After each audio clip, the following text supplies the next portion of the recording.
responsáveis por estes picos de valorização é Caio Camargo, estrategista de investimentos do Santander, que chega aqui na nossa programação. Seja bem-vindo, Caio. É um prazer tê-lo por aqui. Bom dia, Gabriel. O prazer é meu. Voltar a falar de ouro aqui é sempre um tema interessante, né?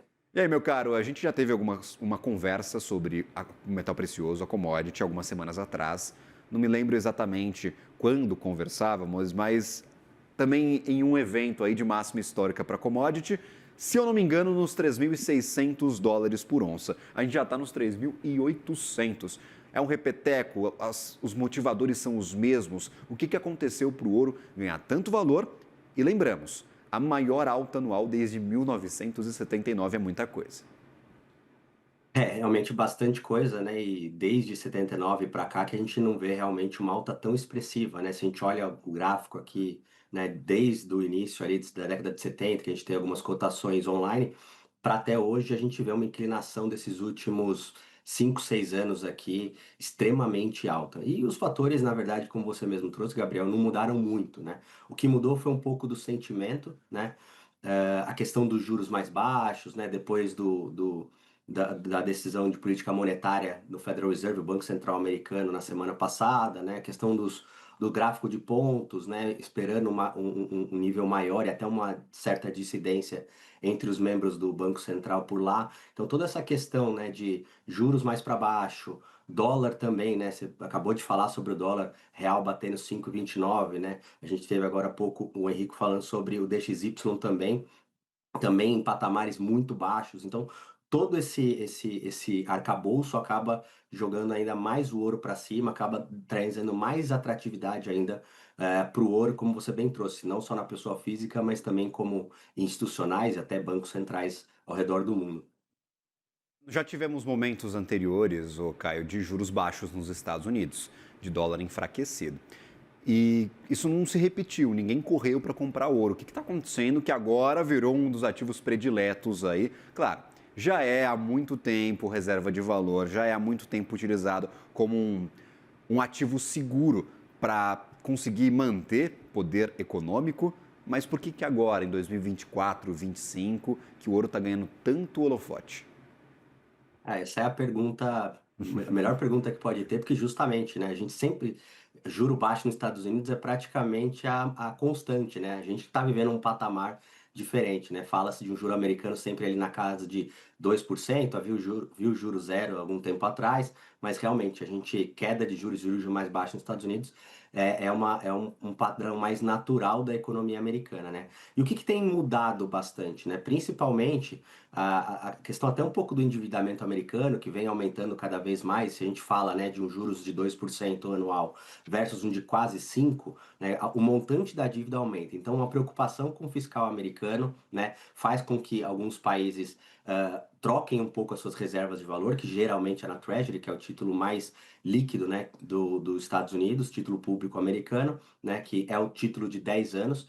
Então, essa mudança, mais os fatores geopolíticos que vem acontecendo aí já tem praticamente uns 3 anos, né? Enfim, Rússia, Ucrânia, Israel, Hamas, essas tensões fazem aumentar uma corrida para o ouro, mas eu acho que o que tem acontecido, além disso que a gente trouxe até agora também, é um pouco dessa mudança dos bancos centrais saindo desses títulos americanos, né? Grande parte das reservas mundiais, por exemplo, a brasileira, a maioria dela é em Treasury americana. E quando a gente faz essa mudança, né, principalmente China, outros países, a gente tem visto buscar e diversificar um pouco a sua reserva, eles têm procurado ouro. Né? Então, esse somatório da busca dos bancos centrais, né, por ouro, mais os institucionais comprando o que a pessoa física precisa, né? Ela quer comprar também o ativo para sua carteira. Aumenta a demanda por ETFs. Esses ETFs também têm que comprar o ouro.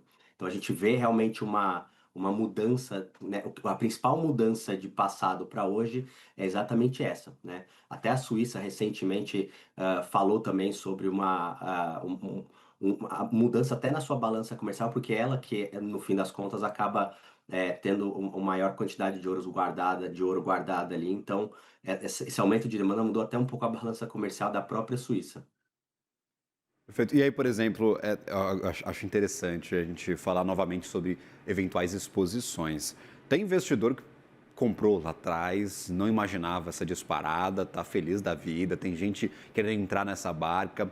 O ouro, nestas condições, subindo demais, ganhando aí talvez a atenção de um ativo de alto risco, está variando mais do que a ação, do que Bitcoin, do que qualquer outra coisa. Ele segue talvez como atrativo para a formação de portfólio, para investimento, para colocar na carteira, ou ele está perdendo essa característica? Por subir demais, por ter essa volatilidade grande, o ouro pode deixar de ser um pouco atrativo, Caio? Olha, o ouro tem um papel muito especial nas carteiras, né? Como você já trouxe da outra vez, a gente conversou sobre o carrego Uhum. dos ativos, né? Realmente o ouro não traz, né, uma taxa de juros embutida, alguma coisa, ele vai oscilando ao sabor do vento, oferta e demanda.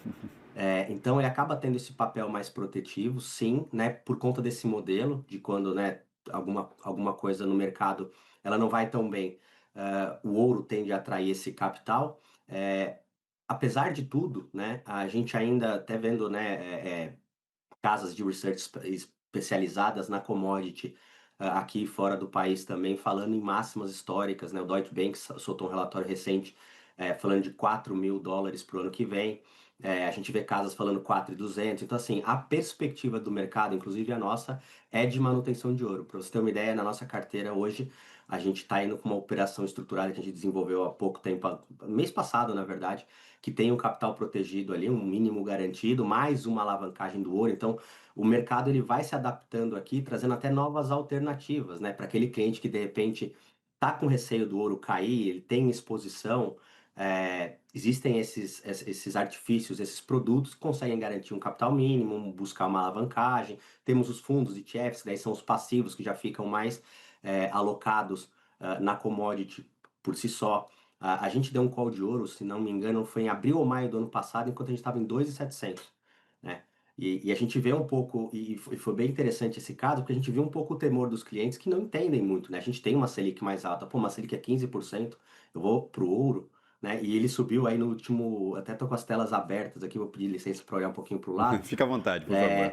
43% só em 2025, né? E aí carrega todas as outras commodities também, como prata, que subiram ali 50%, platina subindo 60%, paládio volta do 40%. Então, quando a gente tiver essa diversificação, né, que o mercado tem buscado, ainda assim, e até para responder, né, eu fiz todo um preâmbulo aqui, mas Fica à respondendo a sua vontade. pergunta diretamente, sim, ainda vemos bastante espaço, ele está inclusive na nossa recomendação também para o próximo mês, e sempre por ETFs e alguns produtos assim estruturados, acho que são os caminhos mais interessantes para o investidor brasileiro. E aí, por exemplo, o que pode ser risco neste investimento em ouro? Eu fiz uma pergunta parecida lá atrás, eu queria repeti-la para você, como a gente está falando novamente sobre a máxima histórica.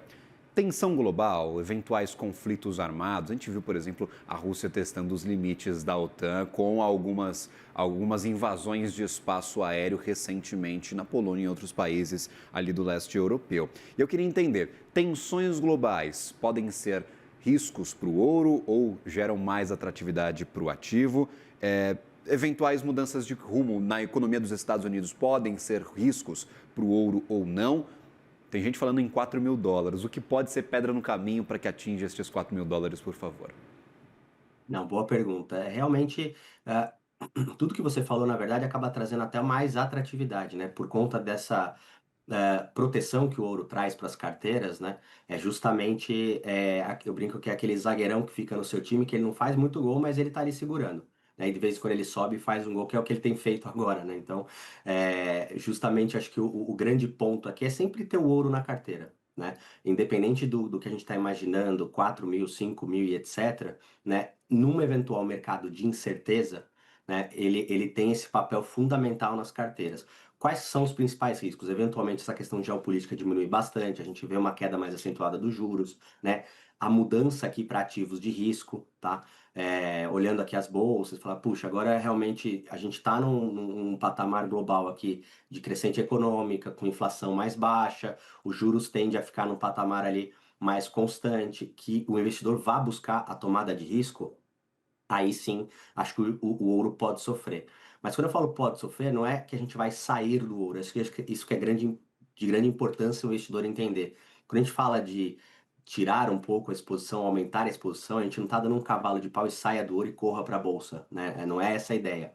Você diminui um pouco, tenha sempre o ouro ali, porque não é a questão do ouro não é acertar o timing de entrada ou saída, é sempre mantê-lo numa constante. E aí você vai equilibrando mais ou menos o seu portfólio.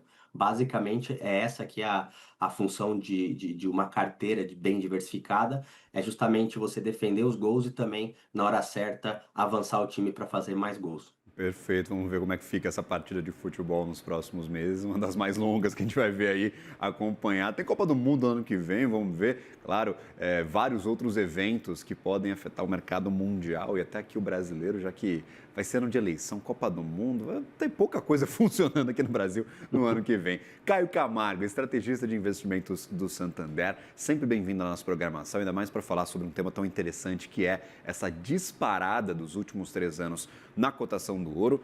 Novamente, $3.800 acaba de bater aqui a commodity. Vamos aguardar os próximos passos do ouro no mercado internacional. Até uma próxima, bom trabalho. Obrigado, Gabriel. Obrigado a todos. Até a próxima. Valeu, até.